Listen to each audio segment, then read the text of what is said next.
Where did everybody go?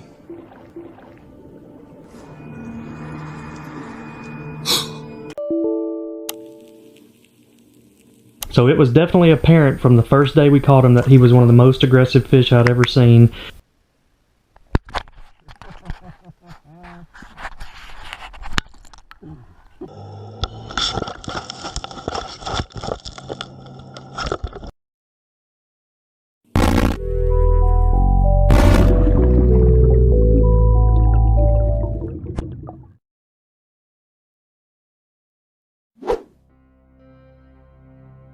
One of the most underlooked aspects in the evolution of video games on an aesthetic level is conveying how to interact with another enemy upon laying your unblemished eyes upon them for the first time. Mentally, how do you figure out whether or not something is harmful to you as a player? Maybe it's its color, maybe its shape, maybe there's a specific detail. Well, you know, that works just as well. From the top of my head, it might be sleeping, it might be hunchback, it might be with another group of people like itself. All those things can kind of indicate to you that it might be dangerous or maybe just a force. Nowadays though, figuring this type of stuff out is almost second nature. Just watch how people play Elden Ring. From Software almost got this thing down to a science at this point. But if you're looking for something a little bit less subtle, just look at pretty much any RPG, RTS, or even some shooter that show these type of qualities. But when first people started experimenting with 3D development, threat identification, for lack of a better term, reverted to almost an NES level type of quality. Holy Jesus. What is that? What? Super Mario 64, I assume for a lot of young kids at the time, was that first big introduction to 3D graphics and the degree of what shapes could look like in a specialized virtual space that, did not look like this. Now, as you can tell, I am not 26 years old. I came across this game by seeing it in a book one time and saying, I want that. Oh, hey, look at that. I got that now. But that doesn't negate that this still had an immense effect on me as a child. You can ask some of my older friends about that. Now, for me as a young kid at the time, Super Mario Galaxy and New Super Mario Bros., that helped a lot with being able to identify threats just by looking at how that enemy moves. I mean, this thing just jumps up and down a lot. I think you can see that's pretty dangerous if you ask me. I bring this all up because Mario 64, while usually doing an okay job of conveying these pointers, sometimes just to screw it and tries to subvert those qualities in order to make a more challenging enemy, i.e. this dumb chair for some reason, or this very chilly section of water. While this can pose an interesting challenge when the player is familiar with the mechanics and overall challenges facing the level, for example the level the chair flies at you is a standard haunted level and a chill piece of wires in one section of the game where the wire does not heal you, but this can go at odds when the entire level is designed as incredibly freaking stupid. Greatest thing of all time. Please let me go, man. In terms of fitting in with the total composition of the game's design, good God, the Tiny Huge Island is a bit of an outlier as it goes against what was previously laid down as principles of how to increase difficulty among each passing level. Bars. This is usually proven through more tricky and specific platforming along with making more technical and complex environments. But much like another criticized level, Wet Dry World, instead of involving on previous concepts already showcased due to it being the third type of level introduced of this variety, you must instead circumvent the problem by including a new type of puzzle gimmick. Wet Dry World had you changing the water levels, and Tiny Huge Island had the pipes. However, due to Tiny Huge Island really being two levels bound together as one, they designed it in a simplistic enough fashion to allow for both levels to be created. But what that really comes down to is perhaps one of the most jarring and uncomfortable levels in the entire game, and that is all topped off with this ugly Secret Service dude right here. Hey man, you didn't let me finish, you just gotta give me some more time.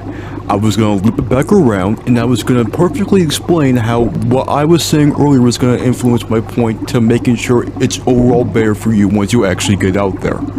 I just don't know why you're making me do it. It seems like you're perfectly capable inside your little space shuttle thingy right there.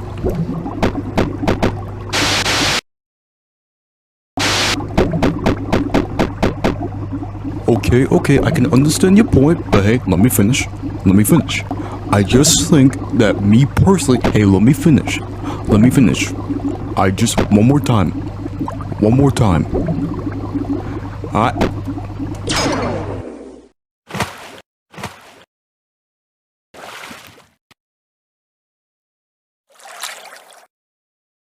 Now that's taken care of, we only used a slight amount of violence.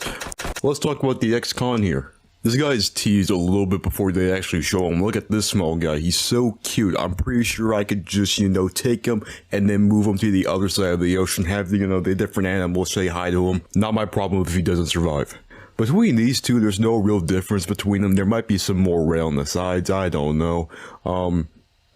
The glasses. It's really just the glasses. I hate them so much.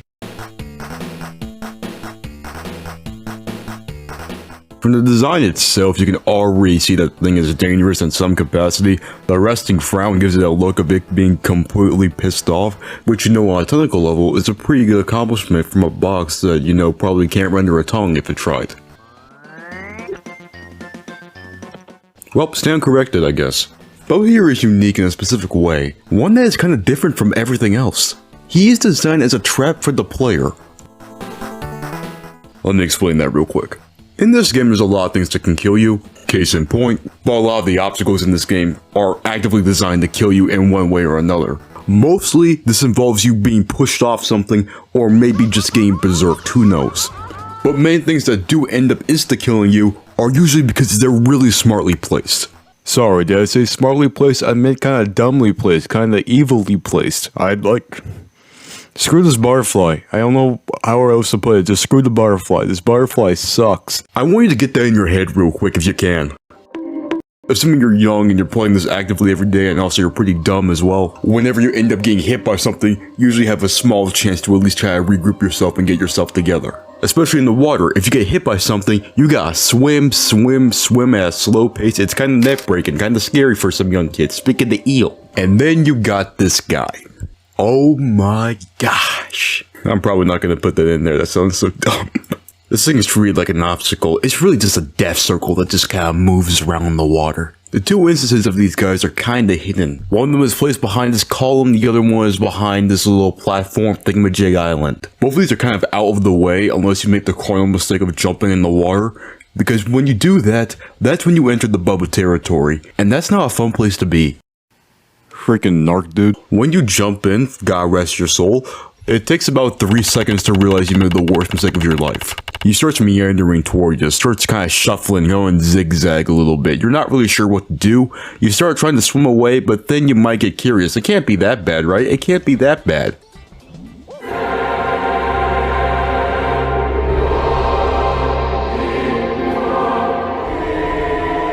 Also, friendly reminder, there's two of these guys.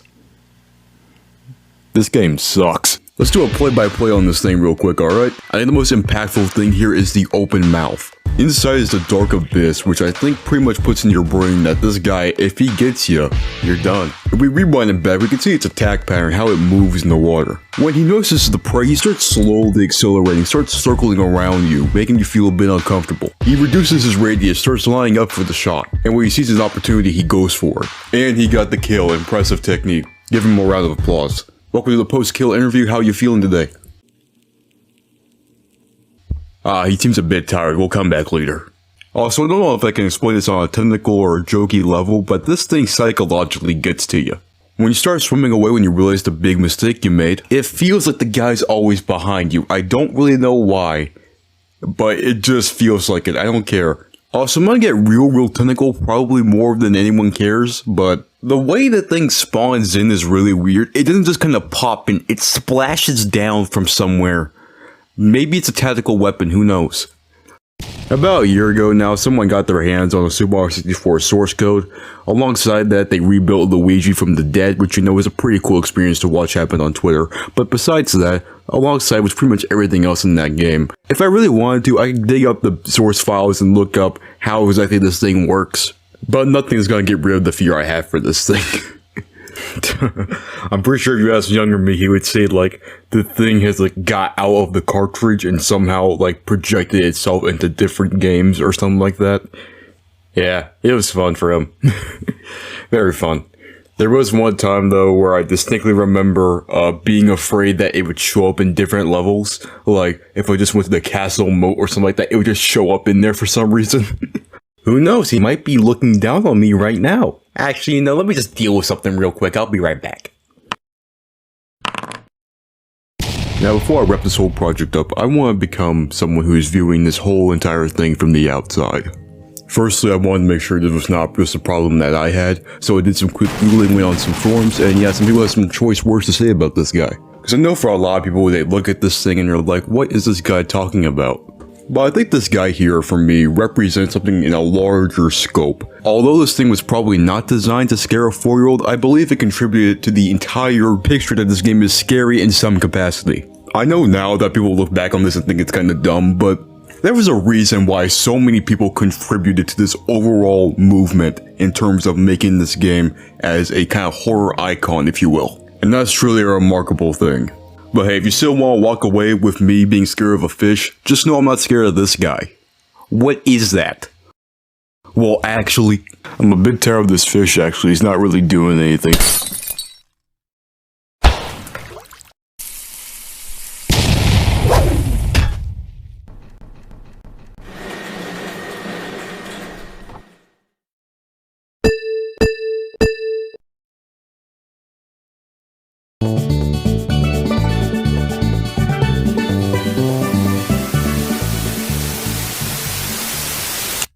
Alright though, that was the fun game stuff though. That was the fun game stuff. We can get on to talking about the not so fun game stuff. The reason this thing took a year and a half to make. Not a year, just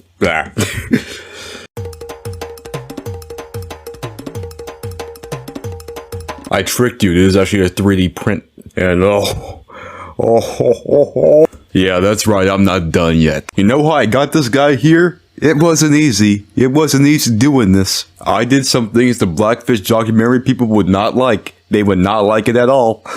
Okay, essentially what happened was, I wanted to get this dude out of his territory by doing this medical technique I found online called the Moltar technique, which had the side effect of causing Michael Jackson vitiligo on absolutely everything. But in this condition, I could successfully remove the parasite and put him into my own climate-controlled facility, where I didn't have to do some repainting. I asked a couple of friends of mine who were willing to help me out without having to ask about what I was doing with a dead fish carcass, but you know, it worked. I had dumped the main scale texture from the game, but you know what, it didn't even really work out, so I just put a gradient on it like that. Also, I had to fix an underbite, don't worry about it. And that right there is only a measly portion of the work that kind of went into this. I'll probably explain it later, but I want to get this video done with. I had this guy as my Steam profile picture for like 7 months now. I want to change it, but I made a promise to myself to finish this video before I change it, and I just wanted to get it done. I want this thing off my screen.